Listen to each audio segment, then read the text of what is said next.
শ্রী বিভাস চন্দ্র দেব, গ্রাম ফাঁকির বাদা, post office Isabpur, থানা কৈলাসর। আমি এই গ্রামের আদি বাসিন্দা। প্রায় 70 বছর বয়স হয়ে গেছে আমার এখন। আমার কিছু জুট জমি কিছুদিন আগে রাত্রে 11টার সময় রাত্রে বেড়া দিয়া এখানের 4-5টা ফুলাবানে বেড়া দিয়া রাখিয়া দিছে। আমার জুট জায়গা 104 নং খতিয়ানের জায়গা। এখন আমি এই জায়গার পরের দিন গিয়া দেখি ওই জায়গার মধ্যে বেড়া। আমি জিগাইলাম এখানে সে বেড়া দিছে। এখানে 3-4টা ফুলাবানে আইয়া কইতাছে যে এখানে আমরা মন্দির করতাম, তোমার টেকা লাগলে টাকা দিলেই মো জায়গাটা আমার কাছে বিক্রি করিলাও, আমরা ইনো মন্দির করতাম। আমি কইছি আমাদের পার্মানেন্ট মন্দির আছে গ্রামবাসী, এখানে কিওর মন্দির?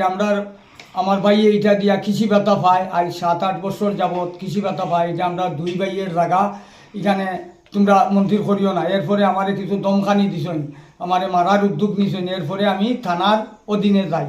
থানার অধীনে যাওয়ার পরে থানা আইয়া দেখে রাত্রে, পরের দিন রাত্রে তারা এখানে থানা হওয়ার আগে অনেক মূর্তি, আমরা গ্রামের অনেক দেবতার মূর্তি গাছতলার থেকে আনিয়া আর ওই মন্দিরে বসাইয়া রাখি দিছে।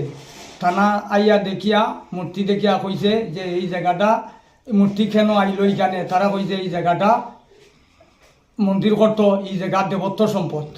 এই হইয়া থানা গেছে, গিয়া থানায় কাগজ SDM-এ পাঠাইছে। এখন বর্তমানে আমি SDM-এর দ্বারস্থ হয়েছি এবং SDM-এর এখানে একটা কেস পুট আপ করেছি আমি ওই খতিয়ান নাম্বারে। তাই আমি চাইতাছি যে ওই জায়গাটা আমার ফিরিয়া পাওয়ার জন্য এই জায়গাটা এই কথা কইয়াই আমার শেষ।